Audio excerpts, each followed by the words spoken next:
Su forma de pensar se apoya en una capacidad excepcional para detectar fallos, inconsistencias y mentiras. Observa el sistema, encuentra el síntoma oculto, señala el error que todos pasan por alto.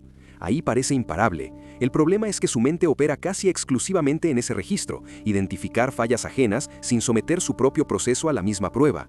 La inteligencia funciona como bisturí, pero nunca como espejo. El pensamiento avanza hasta un punto muy preciso y luego se congela.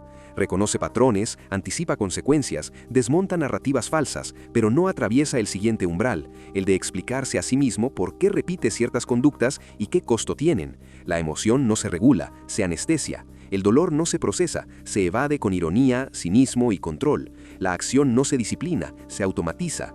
Todo ocurre rápido, brillante y eficaz, pero sin corrección profunda. Ahí aparece el modo automático. La mente resuelve problemas externos con enorme eficiencia, pero internamente sigue girando sobre las mismas heridas no elaboradas. Cada acierto refuerza la idea de que no necesita cambiar nada. El error nunca se integra como aprendizaje personal, solo como confirmación de que los demás están equivocados. Así, la decisión mejora en lo técnico, pero no en lo humano. Funciona el diagnóstico, falla la vida. El ego termina ocupando el lugar del proceso. En vez de usar su capacidad crítica para revisarse, la usa para blindarse. La identidad se construye alrededor de tener razón, no de funcionar mejor. Eso le impide soltar el patrón original, no porque no pueda verlo, sino porque verlo implicaría atravesar una vulnerabilidad que no está dispuesto a tolerar.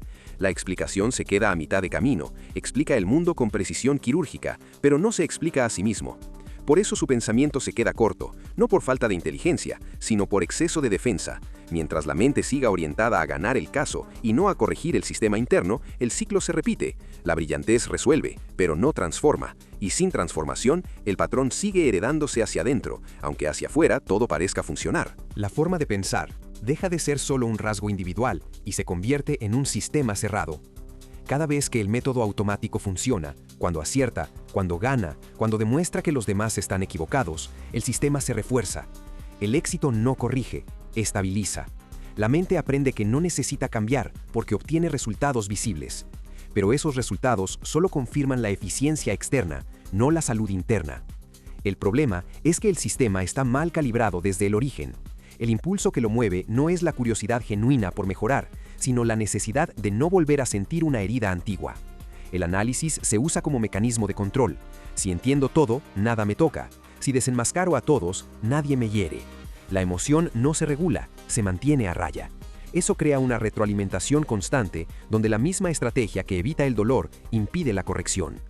El pensamiento crítico, en lugar de abrir posibilidades, se vuelve selectivo. Solo se aplica hacia afuera.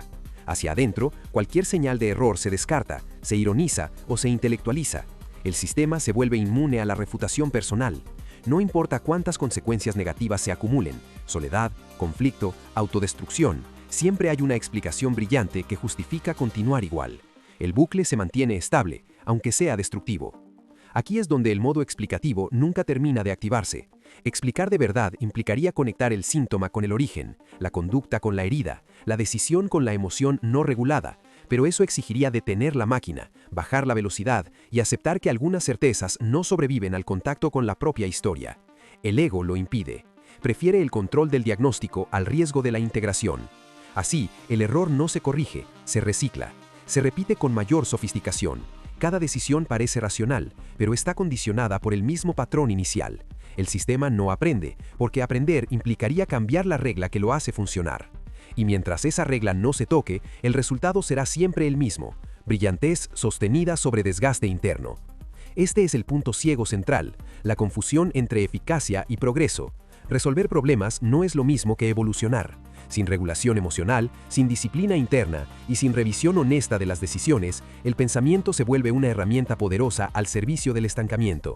Y cuanto más inteligente es la mente, más difícil resulta detectar que el verdadero fallo no está en el mundo, sino en el sistema que la gobierna. El sistema solo puede romperse cuando la mente deja de medir su valor por la cantidad de problemas que resuelve y empieza a medirlo por la calidad de las decisiones que sostiene a largo plazo. Ese cambio parece pequeño, pero en realidad exige desmontar la base entera del personaje. Implica aceptar que la capacidad para detectar errores ajenos no equivale a haber corregido los propios. Implica reconocer que la brillantez que salvó su mundo profesional también le permitió postergar su mundo interno. El punto de ruptura siempre aparece en momentos donde la estrategia automática deja de proteger y empieza a mostrar su costo. No cuando falla el diagnóstico, sino cuando la vida alrededor empieza a deteriorarse de forma repetida. Relaciones que se rompen, confianza que se erosiona, aislamiento que se normaliza. Ahí el sistema recibe datos que no puede ignorar fácilmente. Pero incluso en ese momento, el ego intenta sobrevivir reinterpretando el daño como precio necesario de la lucidez. Convierte la soledad en superioridad, el conflicto en prueba de que los demás no están a la altura, el sufrimiento en señal de autenticidad. Es una defensa sofisticada, porque parece honesta, pero sigue evitando la corrección. Romper el ciclo exigiría algo radicalmente distinto a todo lo que ha hecho antes. No más velocidad mental, sino pausa. No más diagnósticos externos, sino observación interna. Ahí el proceso tendría que atravesar una secuencia que él conoce intelectualmente, pero nunca ha integrado. Primero, reconocer el patrón como algo heredado y no como esencia personal. Después, permitir que la emoción asociada aparezca sin anestesia ni sarcasmo, regulándola en lugar de expulsarla. Luego, sostener acciones disciplinadas que contradigan el impulso automático, incluso cuando resulten incómodas o parezcan débiles frente a su identidad habitual. A partir de ahí, aceptar errores sin convertirlos en espectáculo ni en autodesprecio, usándolos como ajustes reales. Solo entonces las decisiones empezarían a mejorar de forma estructural. Y cuando eso ocurre, el patrón deja de transmitirse dentro de sí mismo.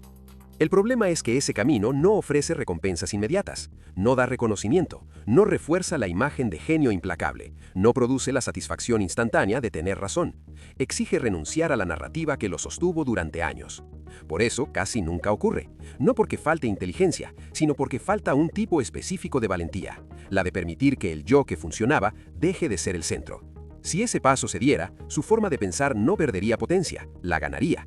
La capacidad de conectar ideas, detectar inconsistencias y resolver problemas seguiría intacta, pero dejaría de estar al servicio del ego y empezaría a estar al servicio de una vida más eficiente. La explicación no se quedaría en el mundo externo, incluiría su propia historia, sus decisiones y sus emociones. El pensamiento dejaría de ser solo diagnóstico y se convertiría en integración. Ahí desaparecería la paradoja que lo define, ser extraordinariamente lúcido para entender la complejidad del mundo y extraordinariamente rígido para entender la propia. Y en ese punto, la inteligencia dejaría de ser una armadura brillante para convertirse en una herramienta de transformación real, donde cada corrección interna reduciría el daño, afinaría las decisiones y permitiría que la vida funcionara con la misma precisión con la que siempre ha funcionado su mente.